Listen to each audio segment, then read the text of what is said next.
Graffiti is a way of life for a lot of us. It's the route that we chose and we picked in order to get out of a situation where we were going to really spiral down to nowhere.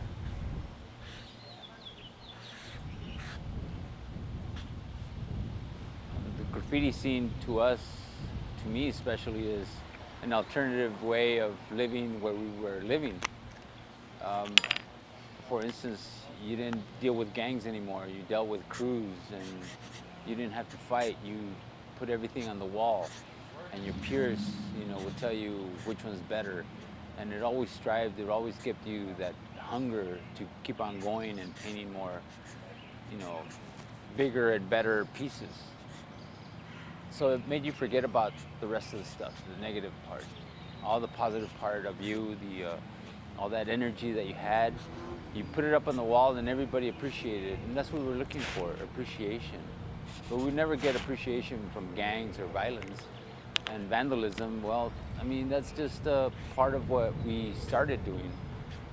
But in reality, graffiti to me is more of an outlet of your expressions, whether it's with spray paint, with a brush, or with weed paste. It's just something that you just want to get it out of your mind and put it up on the wall so everybody can see it. Like I said, I'm not one to really, I don't really give a shit about my name. Like, I don't care about, like, yeah, this is me, this is who I am, sec, this is my corner, this is my spot, this is my street, whatever. I didn't give a shit about that.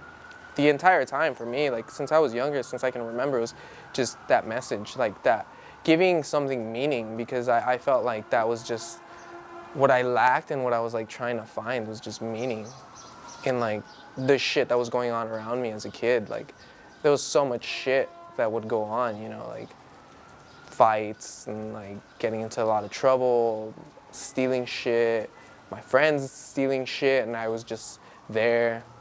I had a lot of friends overdose, and like, it was just crazy. It was just, like I was just trying to make sense of things, and then also at the same time vent. And then I was hoping like I could just make somebody relate to what I was like going through, which I knew people did, or at least I was kind of like aware of it. I just didn't know how many people would relate, I didn't really take into consideration or like reach out to a lot of people.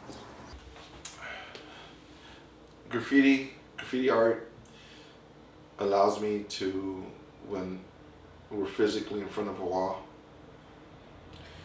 allows me to detach myself from all those things that run through my mind. I've been, just gotta learn to be content in every situation. I've been homeless, dude. I've been homeless twice. Slept on dirt, dude. Just. So for me, graffiti are those struggles. I paint for myself. I paint to be able to maintain my vice. Paint to eat. Paint to do laundry. Paint to live here.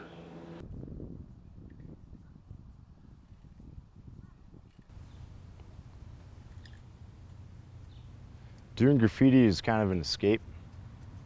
Usually I do the most graffiti when I'm depressed and I need to get out of the house and, get the fuck out of there. And it doesn't matter, at that point, if anyone who's ever dealt with depression, they know that it's just kind of like, fuck it, like I'm gonna go do this, and if I end up going to jail for it, whatever. I'm gonna go have a good time. I'm always thinking about it. I'm always doing it. I'm always doing whatever. But it's not like I'm out every night painting. But it's always an aspect. But for people like me, art in general is really the main focus. Whether it's doing graffiti, doing canvases, doing graphic design, whatever, drawing people's names, whatever. It's something that I think about and I do every single day. We want to let the world know we were here. We don't want to slip out in the night quietly.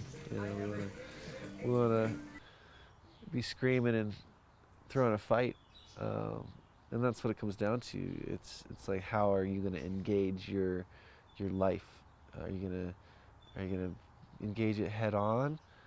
That's the funny thing about graph artists too, is a lot of them are very very conscious and just cool people. They're not violent for the most part. You know, that's perhaps something that culture overall has had to. It's like an umbrella that they've had to uphold to protect themselves, because we subject ourselves to violence, you know, and other criminal activities. So a book called Subway Art, which many consider it the Bible of graffiti art.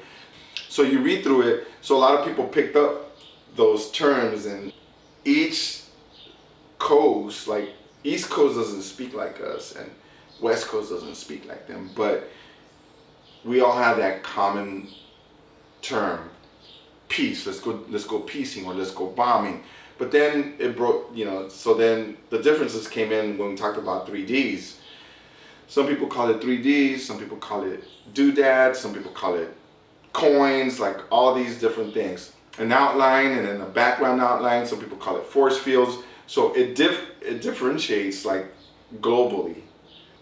So Subway Art New York vocabulary has like a bunch of words and they all mean a certain thing. But out here in Los Angeles, for us, like, we wouldn't call it 3D, we would call it coins. And we call it coins because you take a quarter and you tilt it sideways, and it, you know, you got those lines coming down. That's why we called it coins, because we were creating a three-dimensional image of a letter. So we were turning, basically, instead of turning a quarter, we were turning an A over or whatever letter, and then we would see those coins.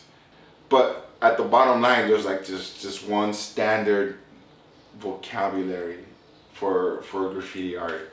We found out a lot of terminology out of that. Thanks to that book, we have the words buff, toy, tag, throw up, bomb. All that stuff came from that New York sense. We weren't doing that. We were doing more of that, what they call calligraphy now, or graffiti calligraphy, which is that gangster writing, cholo writing. To us, that's kind of like a second nature. That's what we were writing before. We've always written that in LA. Nobody else in the world would write something in that kind of font. So I remember seeing that book and taking bits and pieces of it, like from letters to like styles to color palettes to just even the way people were like standing in the picture, you know, like I would take things.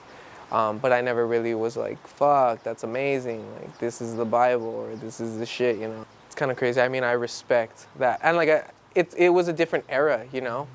It wasn't our era. And we knew that. We knew that for a fact, that that was not us.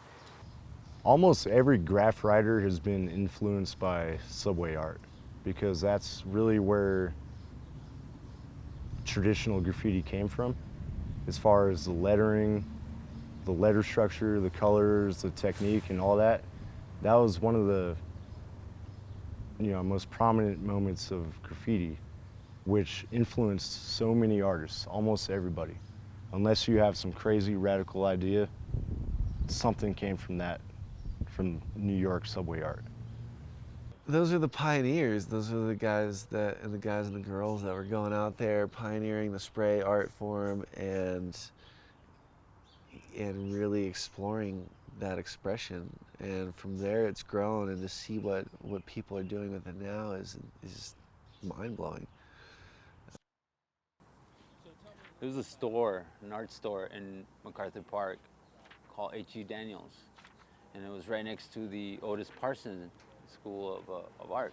We used to go in there and sometimes get those little black books and just literally put them in our pants and just go outside, and that's where we would sketch things out. Or if you see somebody else, you get their tag on there, and you collect tags. It's like autographs. But that's where the black book came from, and everybody just started doing them. Now everybody's, has one or two or three, and you either have one page or full pages. And we used to have these little sessions where you just go in there and, hey, here, pass my black book around until you get it all full from different people. You still do. Because it's a part of the graffiti community, you know. You get introduced to like, okay, well, how are you gonna practice your pieces or your lettering? So you buy a black book and you practice in that. And then the way I had it, I had a black book to practice and I had a black book to pass around.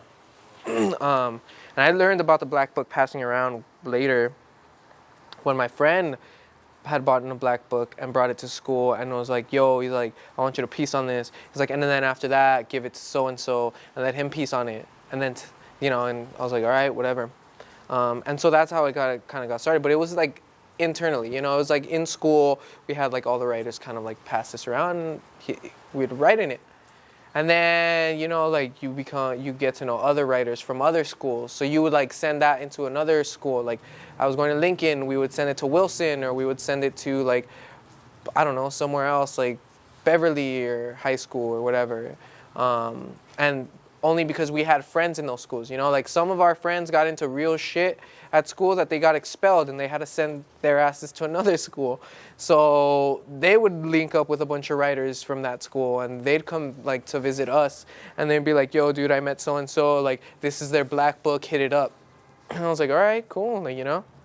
When we think about black book culture, man, that's so analog. It's like the reverse of you know, there's internet conversation where you're passing around graffiti, but it's like staying true to the mixtapes and recording mixtapes on cassettes, or it's something you could touch, you could feel, the energy on the page is real. You know, someone took their time, they spilt their beer, they slaved over that piece of paper.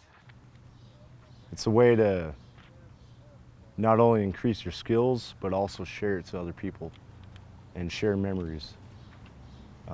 I've had black books pass around to me from all over the world, from Germany, New York, Arizona, New Mexico, the res, everywhere. And it's something that you kind of let travel for a little while, and then hopefully it comes back to you. Not always. But every time you do it, you know, it's always, you remember exactly what happened during that moment. Every time you do a piece in a black book, you can sit there and remember where you're at and what you're doing, how you felt, all this stuff. And people you forgot about, people who will maybe die or whatever. You know, that black book is a way to preserve, you know, that kind of, that social, you know, context that you have with all your friends. And it's something that, you know, you can keep your entire life if you take care of it. But there's also times that you send these black books off and you never get them back. Someone goes to jail or someone dies or you just lose contact with them or something like that. But yeah, they're a great way to improve your skills, exchange stuff. You know, you can put stickers in them, you can write poetry, you can do whatever you want with the black book. I just speak from an Angelino experience, because during the 80s and 90s, like, we were the gang capital of Los Angeles, you know, so a lot of us have been brought up with that philosophy, that you're not gonna step on my toes kind of thing, and it's just like, you're not gonna disrespect me, you're not gonna talk down to me, especially in front of the friends or the homies, or especially in front of some chick I'm trying to talk to, or who, that's not happening. Like, we're gonna step up. Where in other places, I'm not saying that's not the case. In other places, they may be a little bit more softened. Cause out here, man, we're a gang culture. Los Angeles is a gang culture, and unfortunately,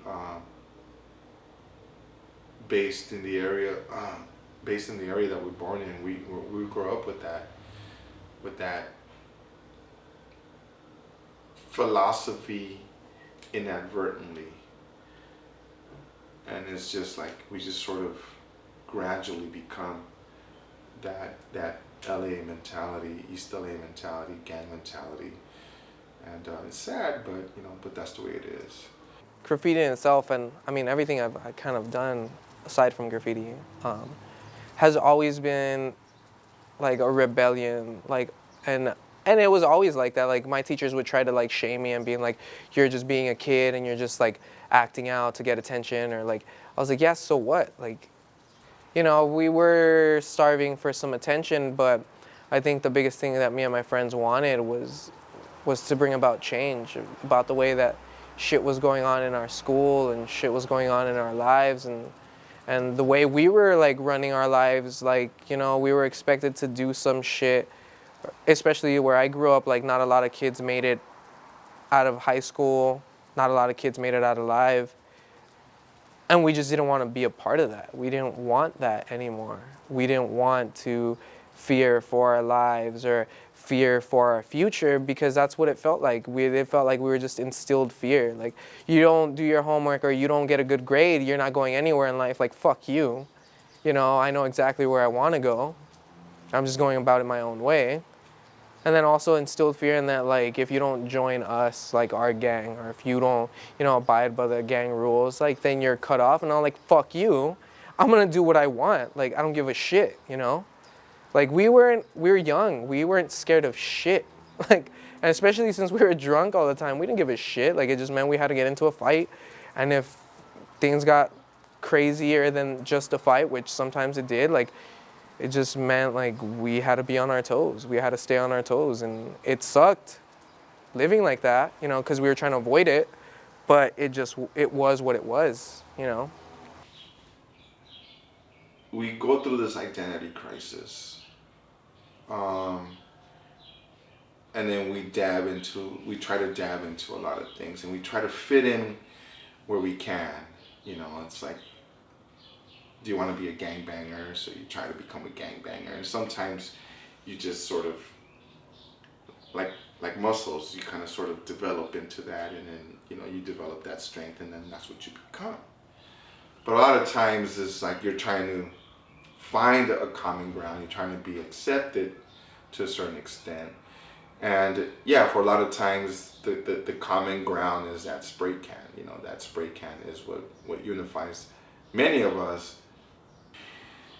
It's like we have a crew of, like, let's say 60 members. This is just an example. All those members, even though this person is an enemy of this person in gang culture, when we come to this center, this circle, we leave all that behind. And that can only be accomplished through the graffiti art movement. And that's what's beautiful about graffiti art.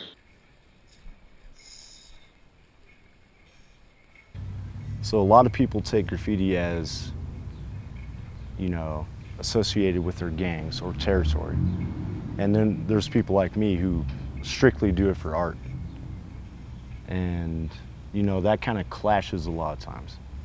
For instance, up in Denver, there were spots that I used to be able to paint, like freight trains, and they got taken over by a little bit more ghetto, graffiti crews.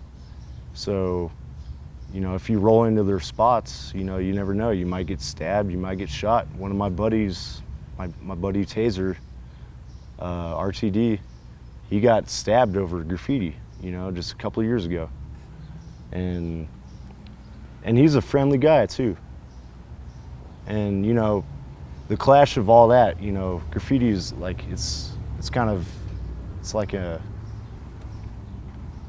there's no boundaries to it at all. So, one person could be doing it for territorial resources or whatever, and then one guy might just be doing it just because it's fun. But if you paint over somebody else's spot, you might get stabbed or shot. It's kind of simple as that. That's a big issue, because not just because of what's happening with society and the authorities versus the individuals. It's more of it's more of understanding what they're doing and why they're doing it.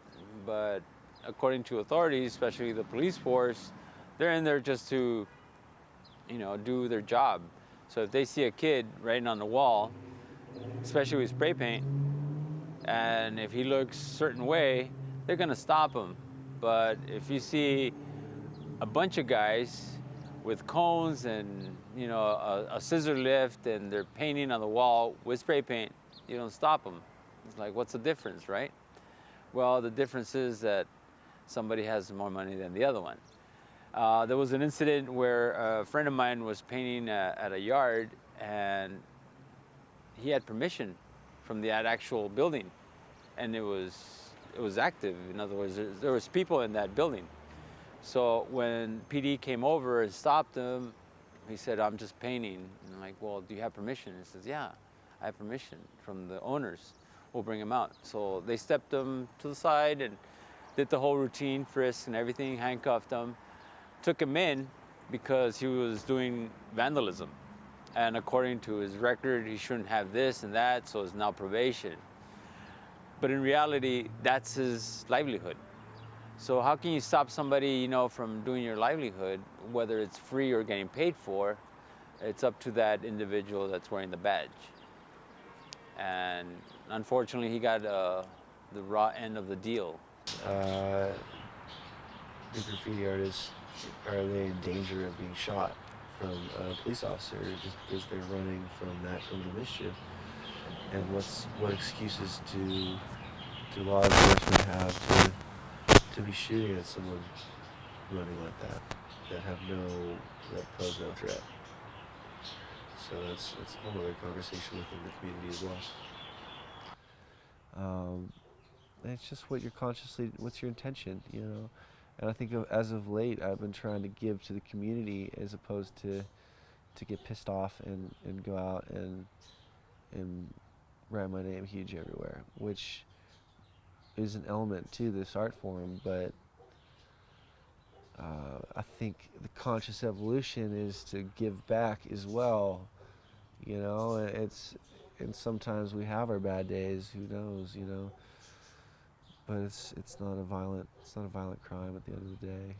It's changing the thickness of a wall, that changing the surface of the wall by less than a millimeter or a millimeter, maybe 2 millimeters if it's thick paint. But it can be easily changed back. A lot of vandals out there do deserve to get arrested because they do stupid shit. Tagging up somebody's house or a church or a school or something like that, it's not really cool. But on, some ugly alleyway, whatever, doing a tag, I don't think you should go to jail for it. It just doesn't seem appropriate. There should be some other alternative way to deal with it. And a lot of these police officers will, if they catch you, they will take you in the alley and beat the shit out of you. And that almost happened to me once, but I narrowly avoided it. And also in places that have like a high amount of graffiti, instead of spending $7 billion on covering up graffiti, you should invest some kind of money into the community to cover it up with something else, instead of just, whitewashing it. And I think that's something that's good for the community, and it would save a lot of money, and, maybe change the views that people have about street art. A lot of gangs and a lot of graffiti artists, like me myself, I used it as a tool to kind of scare off people from moving into my side of town, kind of being like, fuck you, this is a shitty neighborhood and you don't belong here.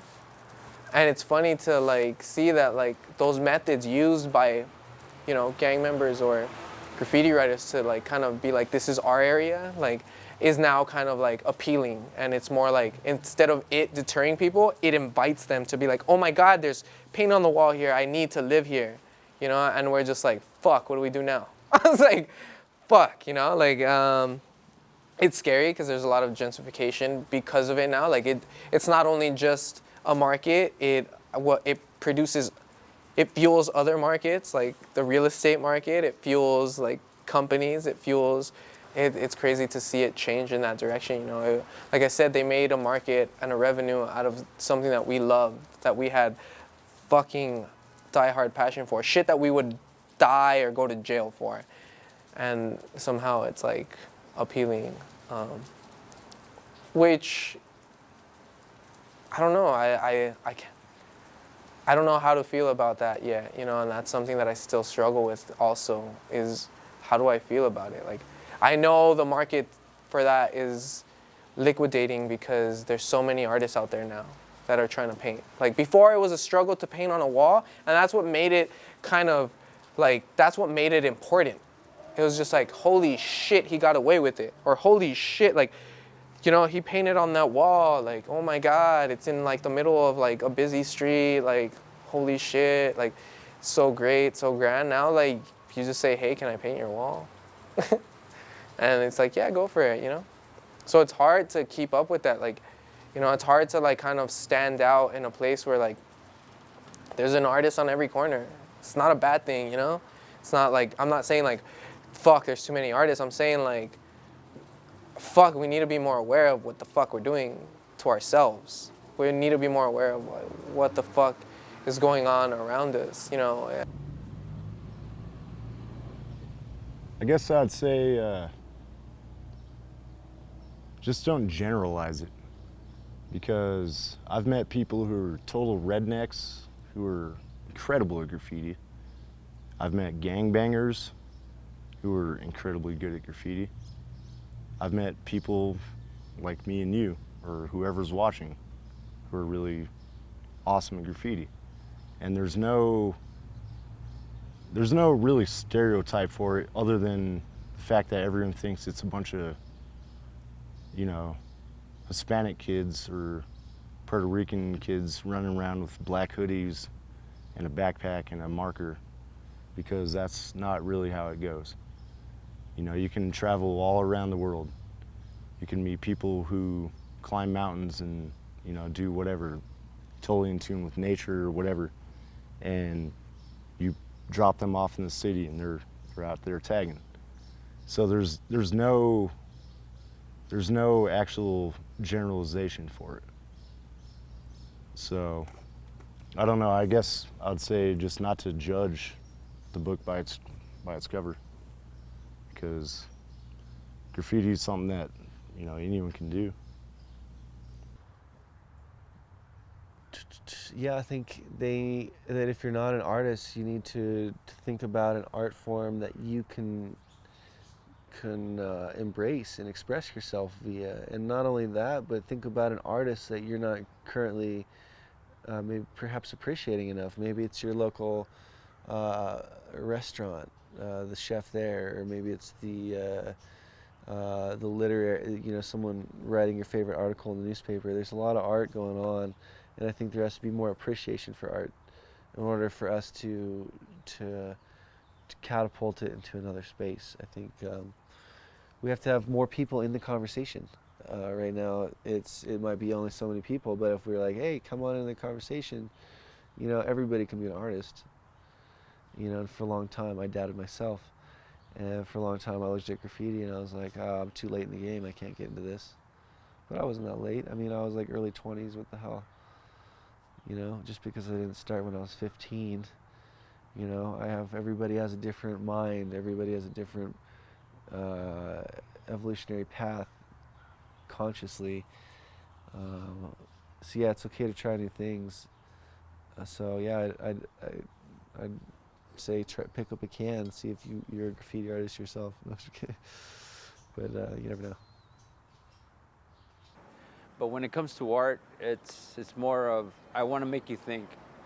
I want my art to withstand time. I want it so 10 years from now, you open the same thing as you did today, and you say, wow, it's the same thing.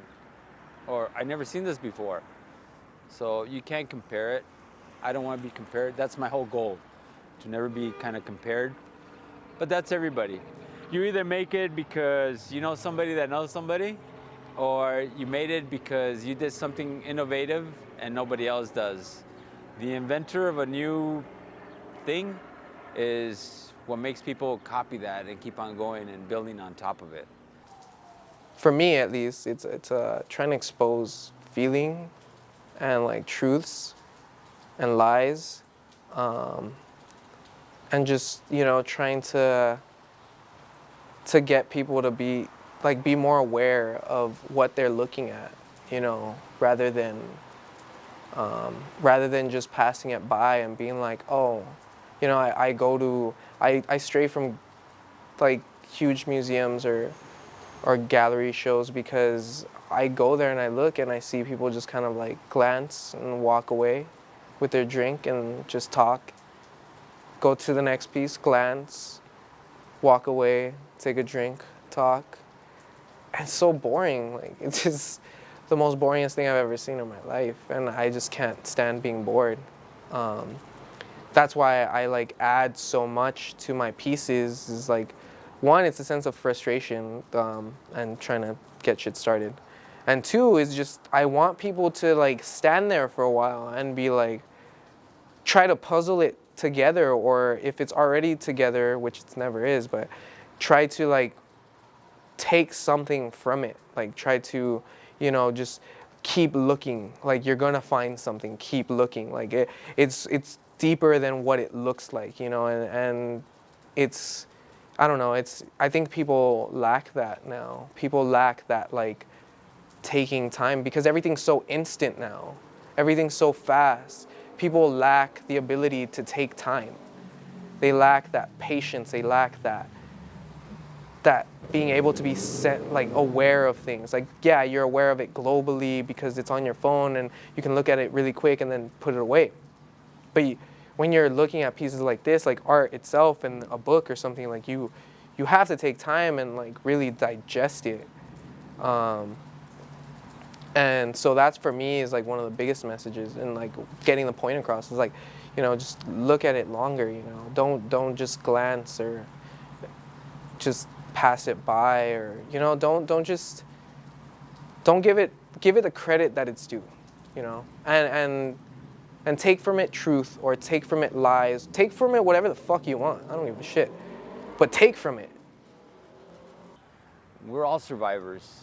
Most of the graffiti writers that I know, personal friends, they're all survivors. I mean, they survive whether it's running away from the cops, whether it's running away from a gangster, or getting shot at and getting missed, or getting a divorce, or because all of graffiti, it doesn't matter. I mean, you're a survivor. You just get yourself up and keep on going. You're leaving a mark behind, and that's proving your existence, and that's just basically what graffiti art, for me, or graffiti writing, for me, to a certain extent, is what it's about. Like, just like any other art movement, just like literature movement, just like religious movements, they're all trying to prove their existence. They're all trying to prove we're here and we want to be heard.